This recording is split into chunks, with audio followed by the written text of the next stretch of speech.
see if this is working. Oh, I It think I is. see it. There's a whole bunch of question marks. Question marks. There's a whole, there's a whole bunch of question marks under the title that you wrote. Oh no. What have we done, That's kind Celia? of appropriate though. I think it works weirdly. It works? Yeah. Oh All my right. gosh, there's captions as well. There's subtitles. This is the technology is blowing our minds. So it is all working. Let's see if this is happening. Oh wow, that is a lot of question marks. Where did those question marks come Something from? else that you wrote didn't translate, I think. That's all right. Well, we're here now. So, guys, welcome to the Money and Marketing Podcast. We are here for another live to be talking all around mindset matters in money and marketing. It's a little bit of alliteration there. Love that. I think that's what it's called. You're the journalist, Celia. Was that That's what it is? Definitely alliteration. Perfect. I love that. Fantastic. I'm smart too. So I'm really looking forward to talking about this one. We're using some new technology so we can stream across multiple platforms and be awesome in many places at once. So guys, if you can see us, I would love you to chuck a comment in the chat. Prosper can see us. Thanks, Prosper. Good to see you, mate. Let us know what platform you're watching us on. And I think the actual thing should come through on chat. They do. Yeah, they do. Awesome. So those questions that you do post will come through on chat. So Celia, let's dive in and let's kind of get into it. Yeah, awesome. So what do you want to talk about first? Money mindset or marketing? I think like money mindset is the overall mindset that subconsciously kind of dictates the small actions that make up our big decisions, right? And that includes like what we do with our marketing if we're in business. So I guess like you've been a financial advisor since you're 19 years old. So you've had a lot of experience observing different people and different kind of demographics and people's money mindsets within their different contexts. So yeah, maybe like just give me a rundown, like yourself, the people you know, and the people you've advised. Like what have you observed about money mindset over the years? Yeah, this is really interesting. I think that for most people, they learn money from their own first-hand experiences or experiences that they observe. And for the vast majority of people, those experiences aren't positive. The money memories that they have kind of anchored are typically of a negative in nature, like they've seen their parents struggle or they've struggled or they've made money and it's kind of like slipped through their fingers or whatever it might be. So it is all of these kind of negative connotations and experiences that we've had that can often lead us to kind of have a pretty poor and scarce money mindset. And I guess it comes from that previous generation. Like I know for my parents' generation, the whole kind of way of going about wealth creation was shrinking yourself wealthy. Yeah. You go to work, you earn money, you save as much as you can, you go without, and then you screw all that money away for a brighter future. Mm-hmm. The harsh reality is that's just not how things work these days. Shrinking yourself wealthy doesn't work, particularly when you're an entrepreneur. Because at the end of the day, we need to be abundant. Like even to do marketing, you need to think abundantly because much marketing activity, particularly when you're testing, you've got to like throw money at stuff and kind of see what works and test and kind of let things go their course. And it's you got to have the right mindset to do that, right? Exactly. Yeah. No, so my situation is similar. I grew up on a farm in country South Australia, and it wasn't a well-established farm. Like my grandpa and my dad kind of cleared the farm and, had all the old machinery and like did everything from scratch and they just started it. And, my brother is now taking over. And so, things are building on themselves, right? But when I was a kid, there was really no like spare cash to go around and all money was invested back into the farm.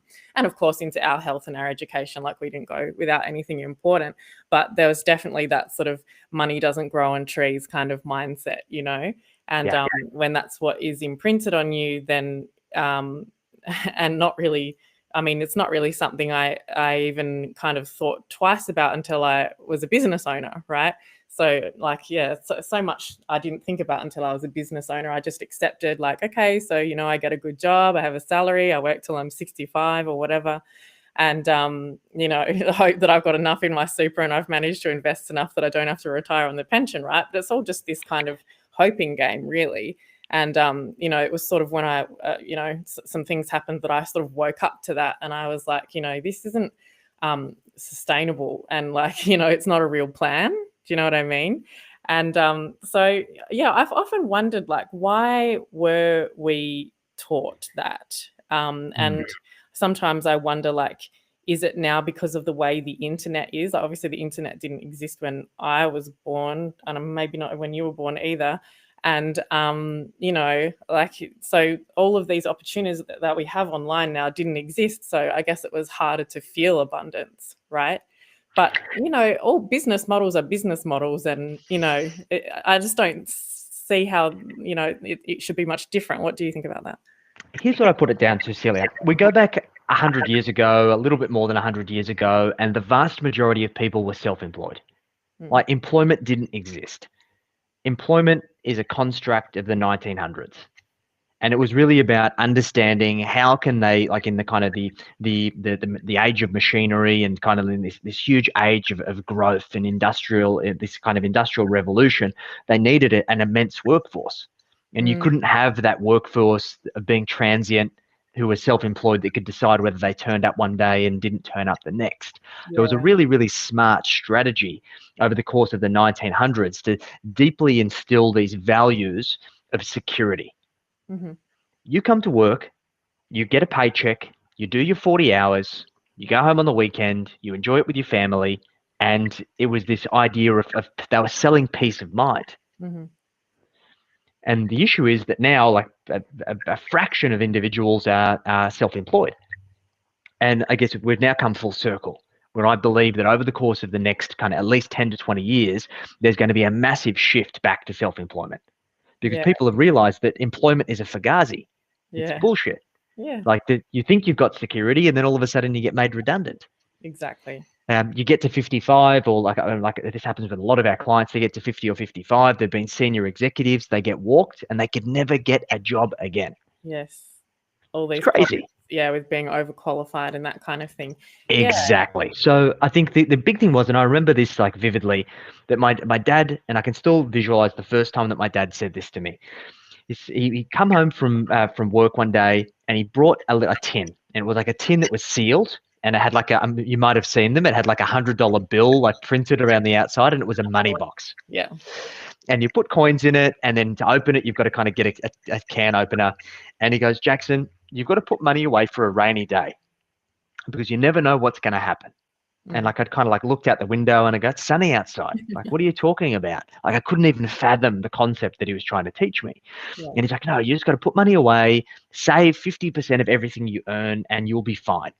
And I did the maths on it, and I'm like, hey, I could buy all these like Game Boy games and like Pokemon cards and stuff.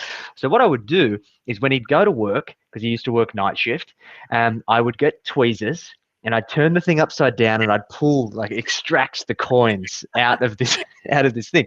But this was like a metaphor for like my life, because I didn't want to subscribe to this idea of squirreling away every last red cent for this brighter future. And it was a pattern that kind of followed me my whole life, until I discovered a better way, a way for me to have my cake and eat it too.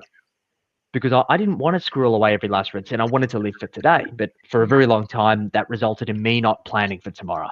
And it was only when I discovered that, okay, well, how do I actually construct a plan that allows me to live an awesome lifestyle, do all the things I want to do, never go without, but also have enough to put away for the future? Yeah, for sure. Yeah, and I think, I guess it's good, like for you, this kind of realization happened quite early in your life, right? You kind of worked this out quite early, but, there's a lot of us in this boat where, take me, for example. I was very lucky and privileged in a lot of ways. I was sent at age 13 to a very, prestigious private school in Adelaide, boarding school. And I was given the best education that, was on offer, like at the time. But, maybe I think it was probably $100,000, my boarding school bill over 5 years, probably more if you count all the uniform costs and that kind of thing. Sure. For that amount of money, I mean, I think I should have left knowing how to make millions, but I didn't. I left, I passed all my tests with flying colors, and I dotted all the I's and I crossed all the T's, and I knew how to do everything perfectly, as you're taught to do at an all-girls private school. You're taught to do everything perfectly and be perfect little employees, because ultimately, it's not that you don't know this at the time, but like, you're not aware of this at the time, but there are a few rich men holding the school up, and they also run the companies in the cities. And the plan is for you to fill a small piece of the puzzle in one of Correct. those companies in the cities and do it really well and do it without, any hassle, right? And 100%. yeah, so that's what it was, I realized. And I don't like, and I know that this sentence coming out of my mouth is part of the mindset, but I'm going to say it. I don't want to be ungrateful, because I am. I was very, very, very, very lucky, but I just don't think it's good enough. I think, like, if we're in the mindset of improving things and being the best that we can be as a society, and focusing on the evolution of all things rather than just how things are going to be for ourselves, I don't think that's good enough, that result, for that amount of money, because there's a lot of capable people moving through that system, but even capable people need guidance, and Correct. understanding of how to build a mindset, right?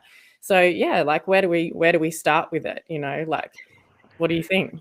Let's talk about marketing, because I think this is where there's a lot of hang-ups. And I think if you can get your marketing right in your business, you can get a lot of other things right, and then you can start working on mindset. So let's talk about the mindset of marketing. And I know we've spoken about this a couple of times this week, of this idea of people feeling that they can try marketing. Where do you think this comes from? Like, they think that, like, marketing, like, isn't for them, or like, Yeah, they should do marketing, but they don't really know how. That kind it's a of thing. tactical choice. Like, I'm going to try Facebook ads this month or something like that, right? Yeah, that's right. So what they don't understand is that marketing is different than advertising, right? So marketing, should be about education and providing value first, and putting the spotlight on others, right? Not having the spotlight on ourselves. And, if you are just going to try Facebook ads, or you're going to try, whatever tactic because you've seen other people out there doing it, it's probably not going to work for you, because you don't have the positioning in place, and you're honestly, you're approaching it from the mindset of like, what can I get out of this, right? Instead of, because if you start with positioning and you start with validating your offer organically, and you start with the understanding that marketing is about providing value upfront for free, so that you can attract, the right people. That's what you need to do. And until you understand that mindset and accept that there's no silver bullet, you're going to be in the wrong mindset. Just because something exists, it doesn't mean it's going to work for you. And if we just think about things like, how's it going to serve me, instead of like thinking about how to serve others first, and then how we will get what we need from that. It's just not going to work. Yeah, and like, I see this a lot, right? Like, I do a lot of keynote speaking, and then as a result of those keynote engagements, people reach out to me, and they try and chat, and like, I kind of diagnose where they're at. Okay, where are you at in your business? What's going on? And typically, people need to be at a certain level in business for them to work with us, because the reality is, until they're at that level, we probably can't add as much value. They should be focusing on other things. Yeah. And the reason, and in all of the cases, the reason why they're not at the level is because their positioning sucks. Yeah. And it's just, okay, cool. Who do you want to work with? Well, women between the ages of 18 and 50. Okay, well, does an 18-year-old woman and a 50-year-old woman want the same thing? No. So Yeah. how do we speak to those two people at the same time? Yeah. Like, how many 50-year-olds have 18-year-old friends that they hang around with on the weekend, and vice versa? So it's just about really getting clear on that. So I know we've spoken about this before, but I think this is really important to rehash this, because I know that every time I rehash this, my positioning gets better. So where do we start in terms of getting clear on who we should be positioning ourselves to? Yeah, well, basically, you need to start with an audience statement, right? So, a lot of people think that their business should have a slogan, something like building better businesses for better lives, or something. Do you know what I mean? Just something that means nothing, right? But an audience statement actually states like who you help, how you help them, and what the outcome is, right? And like what pains they can avoid or what gains they can have, right? And for small businesses especially, this is really, really important. because, if you don't have brand recognition, you can't get away with sloppy marketing. McDonald's can have the slogan, "I'm loving it," which is literally just means absolutely nothing. It's like, hey, look at me, I'm so big and I've got worldwide brand recognition. I can just pick up the nearest post-it note and use what's on that as a slogan. Like it just doesn't 100%. work. But it's not the same for small businesses, and people think, oh, I need to be creative, or I need to sound this, or I need to sound that. And it's like, no, you need to sound clear. You need to sound clear. You need to have clarity. You need to have it so that your ideal clients can also have it, and they can understand, they can be attracted to you, and they can look at you very quickly on the internet, 5 seconds, and be like, oh, yep, she does what I need. Yep, he does what I need. And that's where you need to start. You need to start with this one sentence, and there's this formula for it.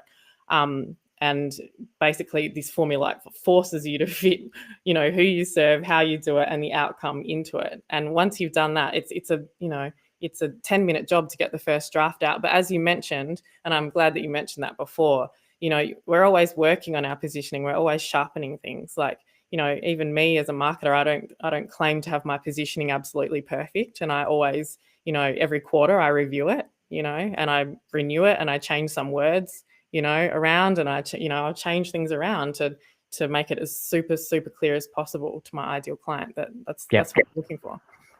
And that's the best way to do it, right? And I guess we just need to start somewhere. And like, I guess the whole thing is, and I think you used this analogy before, like if you're in a crowded place and you yell out somebody's name, they're going to turn around, right? Yeah. But most people are just yelling, "Oi." Yeah, exactly. Just hey there, instead of, hey there in the blue hat, or, hey, John, So all the Johns turn around, right? Or all the people in the blue hat turn around. It's a really simple analogy. It makes a big difference. Yeah, that's exactly what it is, right? So particularly I work with a lot of financial advisors, and they can help everyone technically, or like many people, right? And people from all different industries and that kind of thing. But the problem is, like, so can every other financial advisor, right? And also, like, I think there's a bit of an issue as well when you try to help everyone, because it just creates a lot of like nitty gritty work for you, instead of having a streamlined solution for a certain section of people, which there are plenty of. People think because they can't see it or they don't know it that it doesn't exist. But it's like, no, it does exist. And the way to tap into it is not to go looking for it, but to attract it to yourself, right? Exactly. And that's what good marketing should do. It should attract your ideal client who is ready to do business and is just like, hey, I know what you do. I know you can help me. Where do I sign? And that's the dream. But so many businesses don't do that, because it actually ends up being the hard way, because people don't understand what it is that they do. And I found that in my experience, one of the biggest indicators that you're the world's best kept secret is that after the fact of you working with a client, when you finally convince them to take a leap of faith to separate with their money and actually work with you, that they get later on down the track and they go, oh, wow, this far exceeded my expectations. I had no idea that you're going to do all of this stuff for me. Yes. That means you're positioning shit. Yes, exactly. Yeah, and it might mean you need to be charging more as well. 100%. Exactly right. Yeah. No, I think it's true. And I think, there's so many simple misconceptions about marketing, but they're so pervasive. And one of them is this. I think people like money, right? I don't know how we're going to shape this, but like money, a lot of people think marketing is kind of like evil or sleazy or slimy, right? Yep. It's like, trying to get money. Yeah, it is related to money. Money is the overall umbrella and marketing is underneath it, right? Yeah.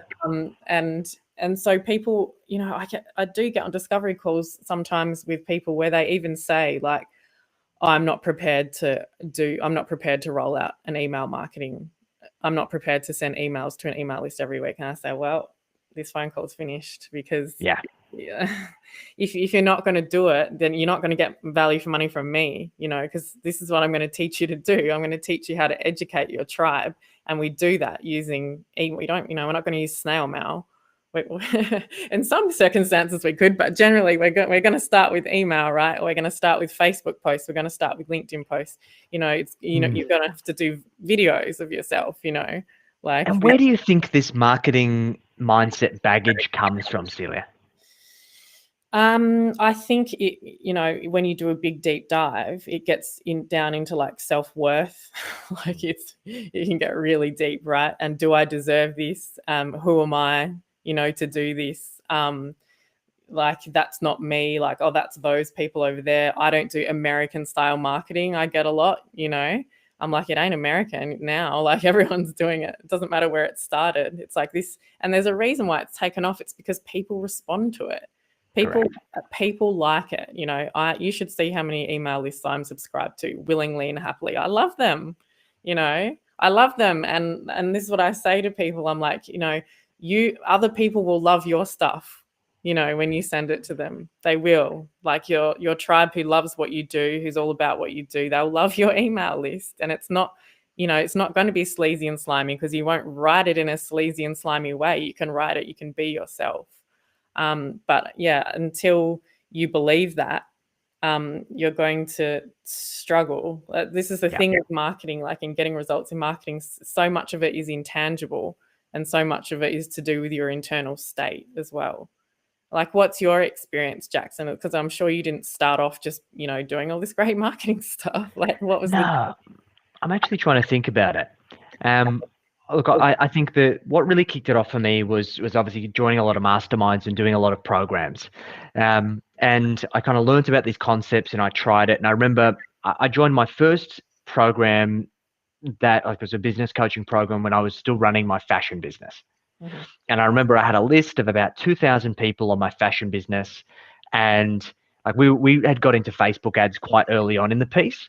And when Facebook ads were cheap, like we were getting leads for like cents, like 20 e-commerce cents. as well, that it's sort of more necessary. Yeah. Exactly. And then we were able to create a self-liquidating offer back in the day before I'd even knew what a self-liquidating offer was, where I was selling free plus shipping bow ties. Yes. And we were basically self-liquidating our ads to build our email list. And I built the list up to about 2,000 quite quickly. But I was so terrified of emailing them because I didn't want people to unsubscribe.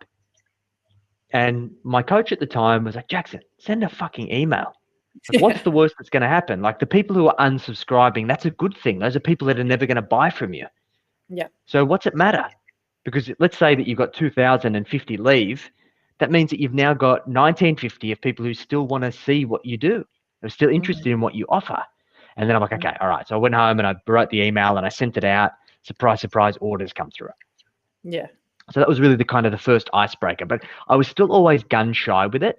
And thinking back on it, my mindset on it was, I'm going to piss people off. I'm going to annoy them. They don't want to hear from me. This time is inconvenient. I'm going to annoy them because they're doing other things and they're going to think that I'm spamming them and they're going to hate me. And I just want money, right? Yeah. And I had to get over that. Yeah. And now we're just like, hey, this is just testing. Like, yeah, there's going to be some people that get burnt. You're going to send some emails that piss people off. I had a lady the other day who kind of responded back and said that the email that I sent her was the most ghastly thing that she'd ever read. And it was, yeah. And I'm like, cool. She's like, oh, unsubscribe me. And I'm like, hey, lady, there's a little button at the bottom that you can press. Like, there's the door. Yeah. So kindly fuck off. So it happens. It doesn't matter. What's the worst that happens? Like, no one's going to die.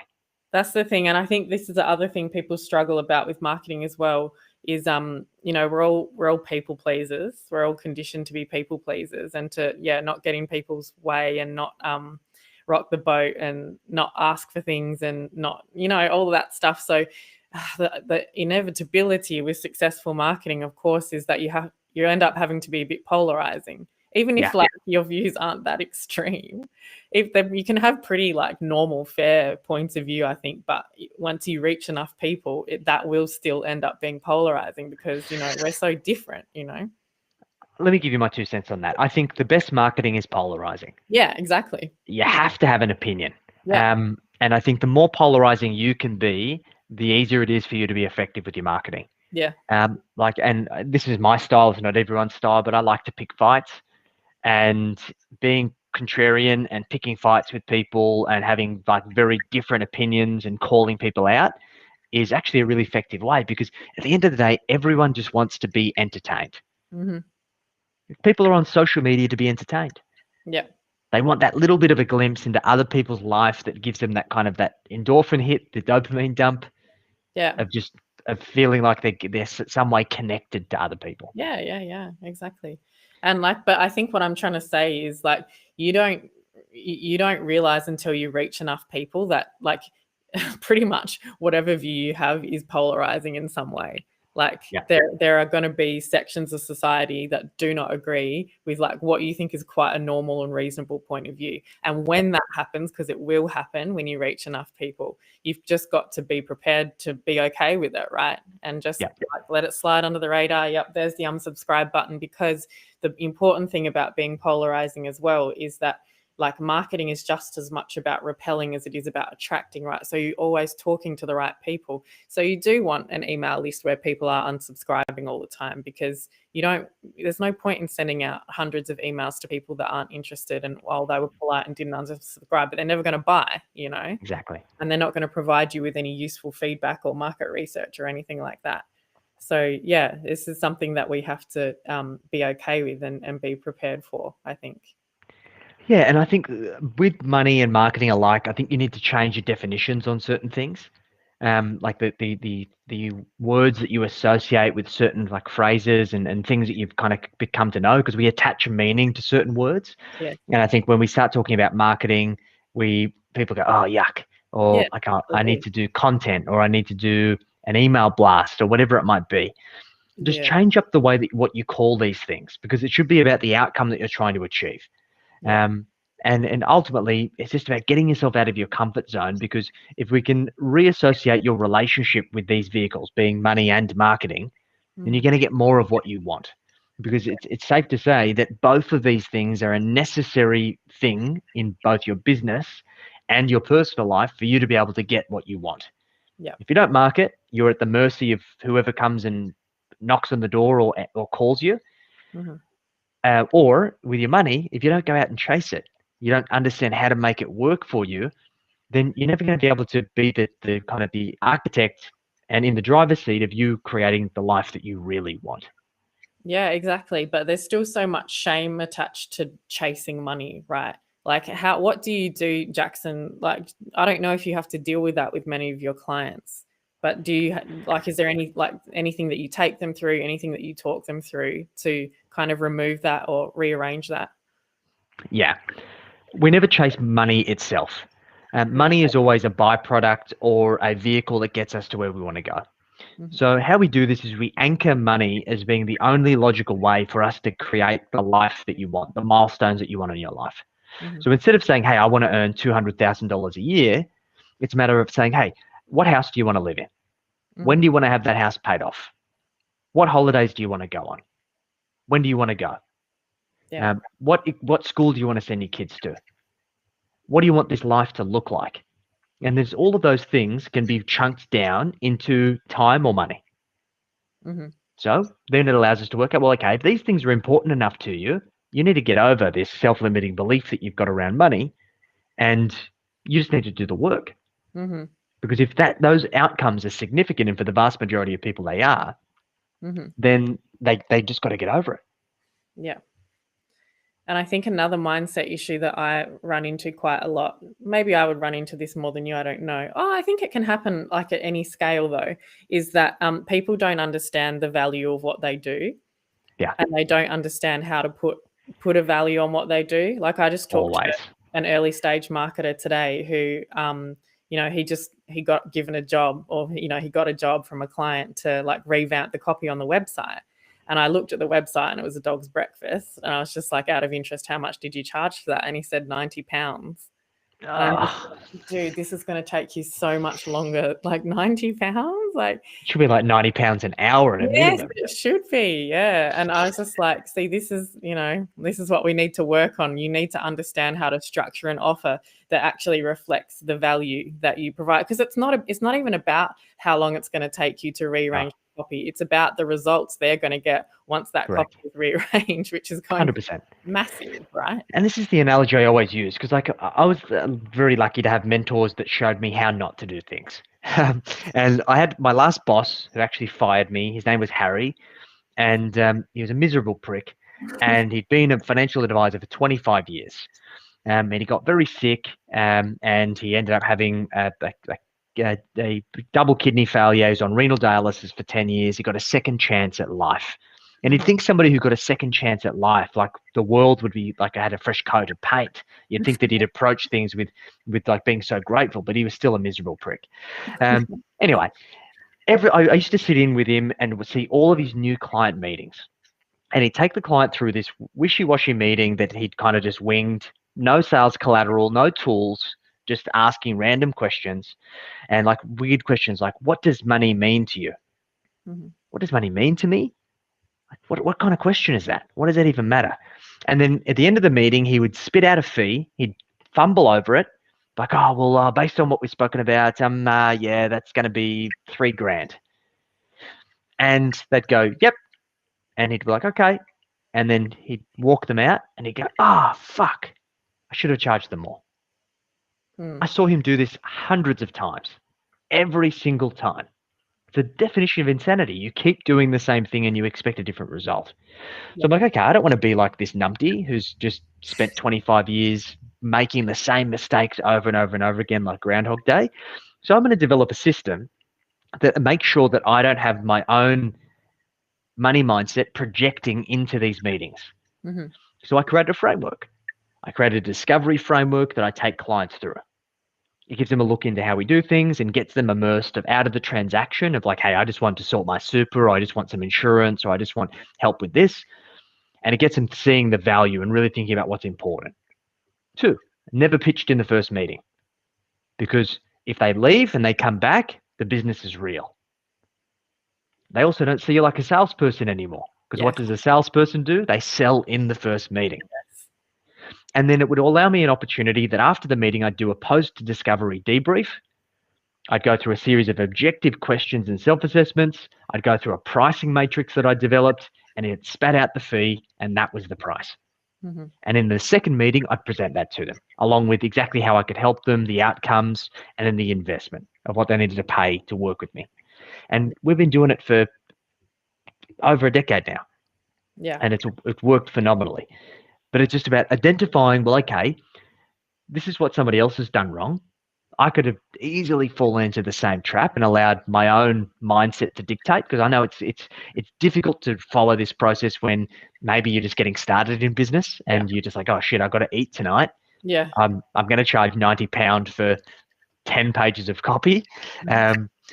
But you need to hold yourself true to your values. And there's been many instances where we've had very little money in the bank account. I needed that sale. And I could have just said, no, yeah, I'm going to discount it and just get you on board. But I didn't. Followed the process and stuck the course. That's what you got to do. Yeah. And actually, I remember from your program, one of your programs, that you actually have a way of helping people to calculate their intangibles, right? Yeah. Do you remember it without looking? Yeah, I do. So basically, we go through a series of considerations, because pricing, particularly values-based pricing, is really tough. Because value, there's quantitative value that you can quantify, but there's a lot of qualitative value which people really struggle to put a price on. So what we firstly do is we basically firstly look at the essentially the outcomes value.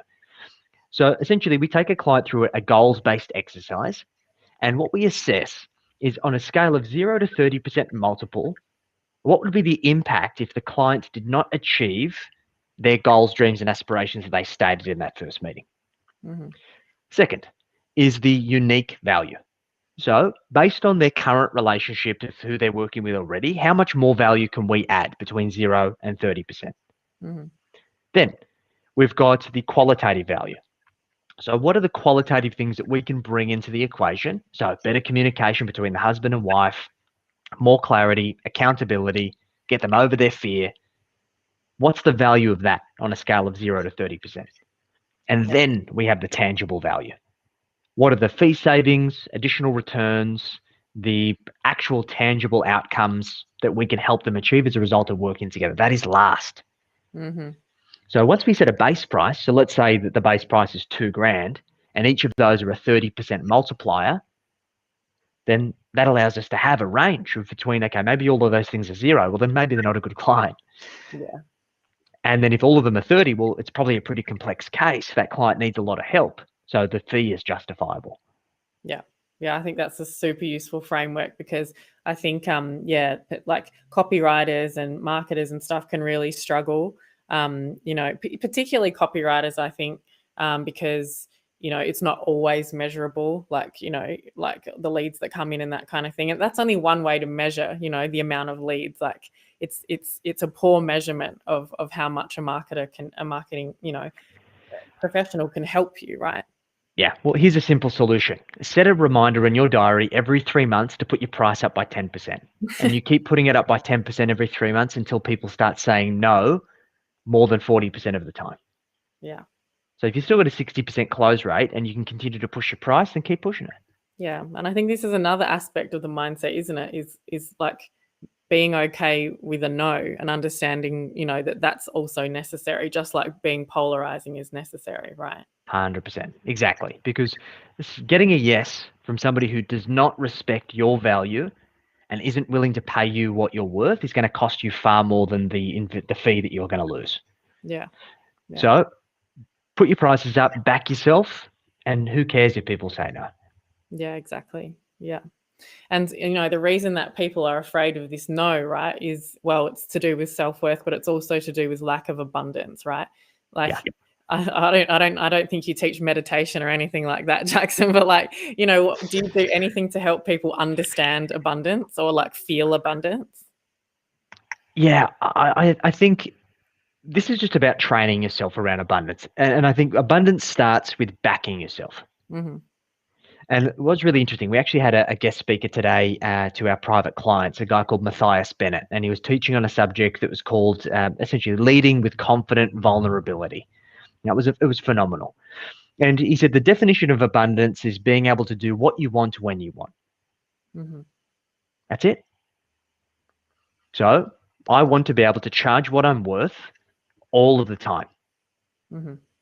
Full stop. I don't care who's sitting on the other side of the table. I don't care how good they think they are, what they think I should charge, who else they've compared me to. I will charge what I'm worth all of the time.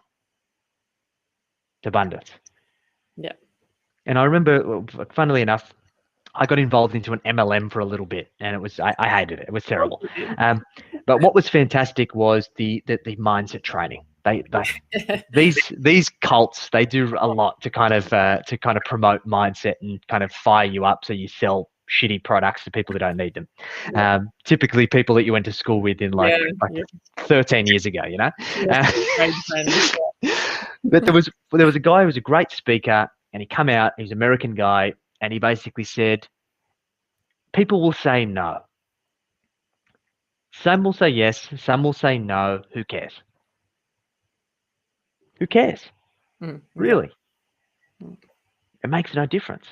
Your job is to turn up and be the best version of you that you can possibly be, to represent your product, your services to the best of your ability, and present the appropriate products and services to the right person. It's up to them to decide what they do. Yeah. That's right. And then that's when that sales system comes into play, right? It's like, if you understand sales from, again, it's not sleazy, just like marketing's not sleazy if you don't do it in a sleazy way. And it's just about educating, right? It's just about 100%. educating and guiding them to the right decision. And we actually don't pitch on a call anymore. We removed it from the call, even from the second call. There's no pitch. Awesome. So all we do is we take a prospect through our discovery process. We ask them, okay, what are your thoughts on the process? Is this what you were expecting? And 2, is this what you're looking for? And if the answer is yes, then we actually send them all the details of our program. We get them to read them in their own time. We get them to watch 1 to 2 of our client case studies, and we get on a second call to answer any questions. Yeah, that's exactly, same here. That's exactly what I do, and that's what I teach my marketers to do as well, because typically a big part of the reason that they come to me is not even a marketing reason, it's a sales reason. And it's because they've been taught like canned objection handling, And like, yeah, they've been taught like pitch, proposal, demonstration. And I just say, okay, those words, pitch, proposal, demonstration, and professional, are banned from all of these Zoom calls. We're not allowed to have them. Like, you get punished if you say one of them, because like, yeah, there's this, and I still get it that, they'll say, so Celia, in my demonstration, I'm like, you're not doing a demonstration. You're not doing a demonstration. You're asking questions. You're asking questions to highlight the gap in their situation. You are telling the bare minimum of what you have to tell them about your process so that they actually understand like how they're going to get to the outcomes. And then you are hammering home the outcomes, right? Like, and it's not selling the outcomes. It's eliciting outcomes from them. It's not pitching or, it's not demonstrating. It's eliciting from them, and then asking them, is this what's going to, make the difference in the next 12 months for you, or whatever it is, and, then you have your answer. If the answer is yes, then it's like, when do we start? Do you know what I mean? Exactly. Yeah, it's I don't know. I mean, yeah, it's actually interesting because someone asked us on Clubhouse the other day, the question of why it's totally unrelated to this, but it's pricing, and like, why do people price things at like 997 instead of just 1,000, stuff like that? It's, what we have to understand is that things are always changing in like marketing and sales and, people's psychology, and it's all related to social trends and EQ and stuff like that, right? So, there are people going around teaching sales the way it must have worked once upon a time when it was new, right? I think we've all felt that before. We've all bought things because somebody pressured us and we caved into the pressure, right? But, just because this is how things were done once upon a time, it's not how it happens anymore, right? And at the end of the day, it doesn't matter what your price point is. As long as you can demonstrate value above and beyond what it is that you're charging, and people can see that value and they like you, then there's no reason why they wouldn't buy. Of course, if they can afford it, right? Yeah, exactly. So charge what you're worth. Yeah, it's totally true. So yeah, like, I guess in your programs, like, how much time do you spend on this kind of stuff, and like, at what stage of your programs do you do it? Yeah, it's typically always at the beginning, because people typically always come into these kinds of things with some sort of baggage. We all have some sort of money baggage. Yeah. Because if we didn't, we'd all be billionaires, right? Yeah. Like, there are self-limiting beliefs, whether consciously, subconsciously, or just the way that we are wired, that has us hitting up against an invisible ceiling. Mm-hmm. Now, that invisible ceiling may be conducive to you achieving all of your goals. But in the majority of cases, in my experience, it's not. So it's a matter of understanding how far do we need to lift the ceiling to get you to where you want to go. And in order to lift the ceiling, like, we could throw strategy at that ceiling all day, every day, but that's not going to help. We need to address the root cause. Like, I was lucky enough to run 2 keynote sessions today with 2 separate JV partners. Collectively, there was about 100 people in those groups. We took them through our 40-point performance scorecard. We took them through a series of money mindset activities, and every single one of them was able to get more clarity around what it is that they actually wanted and why they wanted it than when they started. Mm-hmm. And it wasn't anything that was crazy that we did. It wasn't any kind of woo-woo kind of walk over fire and bare feet kind of thing. Yeah. It was just really basic, common sense stuff that anyone can do at home. Mm-hmm. But it was the fact that they were prompted with a question and given the space to be able to ponder it and really think about it, they're able to come to their own discoveries, gain that deeper clarity, and then use that clarity as momentum to get them where they want to go. Mm-hmm. Yeah. And that's what we need to do. This is about progress over perfection. Yeah. Take the time, ask the right questions. Same thing goes for kind of marketing. Yeah. Ask yourself the right questions, get clear on the outcomes you want, and then create the path to get from where you are to where you want to go. Yeah. Simple as that. Yeah, exactly. And so, like, obviously in Australia, we have this sort of kind of tall poppy syndrome, like, around money and stuff, right? So, like, I guess, like, if this, like, I think everyone's affected by this, almost everyone in some way, right? Yep. So, like, what kinds of things can people, like, I guess, read or do or like listen to kind of undo this kind of stuff? It's all about doing. you can read and you can listen all you like, but without doing, you're never going to break free of it.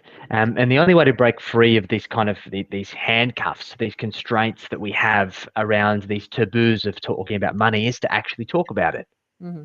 Like, get comfortable sharing what's happening in your life and your business financially. Mm-hmm. Hey, this month I made $10,000, and this month I lost $5,000. Yeah. Or I stuffed this up, or I made this bad investment, or I did this really well. Get comfortable sharing it. Like, why is it so personal? What does it matter? Yeah. And it's just because people hold these things so personal as so taboo that they have power over them. Yeah. And I found this personally when I started talking about my failures, talking about the things that weren't working, sharing my experiences, that I realized they no longer had power over me. Yeah. The facade drops, and you're like, oh, wow, that's like a weight off my shoulders. So now I've got nothing to lose. Yeah. Yeah, that's really important actually. And you're like, I think you're the most prominent kind of example of that in the wealth and finance space in Australia. I mean, I'm sure there are others, but like, that so many of the people that I work with, because I do work with a lot of financial advisors, they just cannot fathom the idea of just being themselves on camera, or like, down to the nitty gritty of like, they won't do video testimonials over Zoom because that doesn't that doesn't look professional, right? And they think, oh no, we've got to get them in and we've got to, use our camera. And I'm like, you will bore everybody if you do it that way. And I bet you're going to put 80s aerobics music under it as well. It's so bad. It's terrible. Yeah, like I guess this is probably what maybe the number one thing that I struggle to get people to take the action on week to week when I'm working with them is like, just be yourself on camera. Here's the thing. This is the harsh reality. We need to start working with younger demographics because it is so hard to break that cycle with many of the older generation because it's so deeply ingrained. Yeah. And I can't remember who wrote this book, but this book was written as basically said like the first generation creates it, the second generation believes it, and the third generation knows no different. Yeah. And it's really tied into this thing of this kind of this employee trap that we've all been sold into over the last 100 years or so, that these values are so deeply ingrained of, oh yeah, I need to wear a suit to work, and I need to look really professional, and I need to do this professional and that professional. Fuck that. Fuck that. You just be yourself. Like if you wear a heavy metal t-shirt on the weekend, wear a fucking heavy metal t-shirt during the week. Who cares? Exactly. Because what's actually going to happen is that somebody's going to look at you and they go, oh, fuck, that person's wearing a heavy metal t-shirt. And then the words are going to come out of your mouth and you're going to create this catalyst, this contrast between their perception of you, them judging a book by its cover, and the fact that they're then going to be so impressed by the way that you show up and be yourself.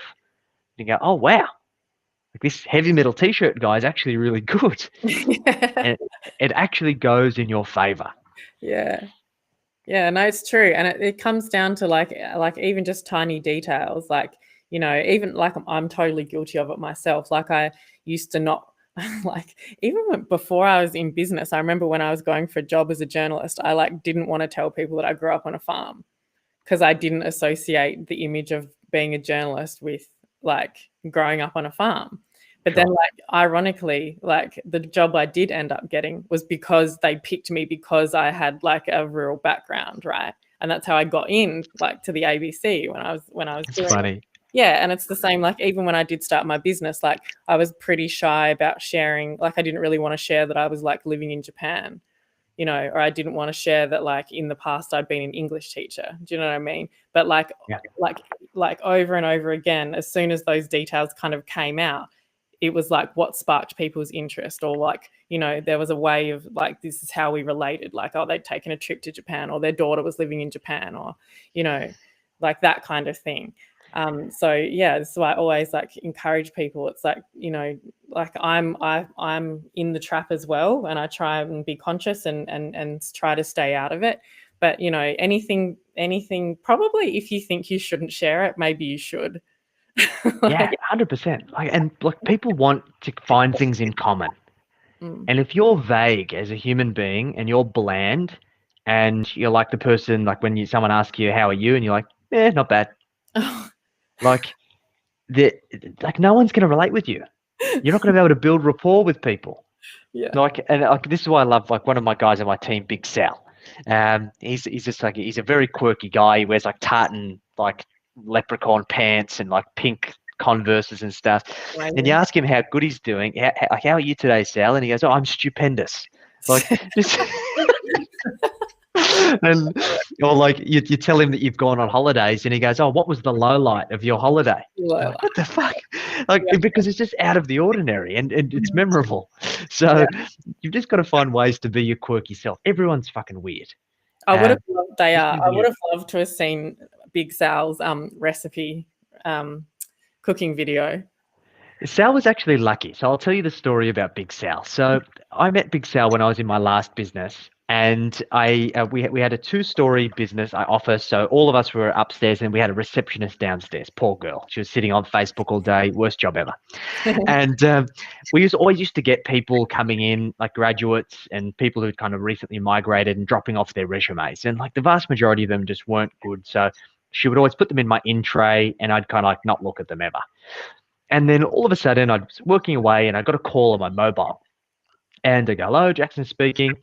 He's like, "Oh, Jackson, this is Salvatore Michelli. How you doing?" And I'm like, "Oh, I'm okay, Salvatore Michelli. What's this regarding?" And he's like, "Oh, I come in earlier a couple of days ago and I dropped off my resume. Did you get a chance to look at it?" And I go, "Look, mate, no, we're not really looking for anyone. Thanks anyway." And I say, "Look, Jackson," and like he'd taken the time to look at my LinkedIn profile. And he said, "Jackson, obviously somebody gave you a shot at X Life when you were 19, and they gave you a crack. So, like, why can't you do the same for me?" And I go, "Ah." So he'd obviously done his research, and he'd pulled the heartstrings. And I go, "All right, Sal, mate, come in. We're going to give you a trial. I'm not paying you. Come in for a couple of weeks because he just wanted work placement, and we'll train you, and you get to experience what it's like to be an advisor, and then we'll see how you go." And so he came, he did his placement, went back to uni afterwards. He was phenomenal, just really great guy. And I said, when I sold that business and then we started Aureus, I said, "Okay, the first person I'm going to hire is Big Sal." And he was the first person I called. Well, I love that. That was such a good story. That's awesome. Yeah. That's great. So we've only got to have initiative. Yeah, we've only got 9 minutes left. So is there anything that we haven't covered that you always run into, or maybe that you sometimes run into that you want to talk about? Yeah, look, mindset doesn't exist in theory. It doesn't matter if it's marketing mindset or it's money mindset. You need to find your thresholds where things get really uncomfortable, where your tolerance is exhausted, and then you end up retreating back and kind of like rocking backwards and forwards in a corner, right? But it's about finding that happy medium where the discomfort is there, but you're enough out of your comfort zone where growth occurs. Yes. Because I think back, like I'm sure we all had an experience. Like for me, when I was younger, I was terrible at talking to girls. And like my dad was like a Casanova, right? And he'd never get it. And he's like, "Jackson, like, why? Like you're a good-looking kid. Like girls like you. Like why don't you talk to girls?" Like, "Oh, I'm shy. I don't want to talk to them." And like he just couldn't get through his head. So he said to me, he goes, "Okay, Jackson, we're going to break this down. Okay, all you need to do is you need to go up and you just need to say, 'Hi, I'm Jackson Milan.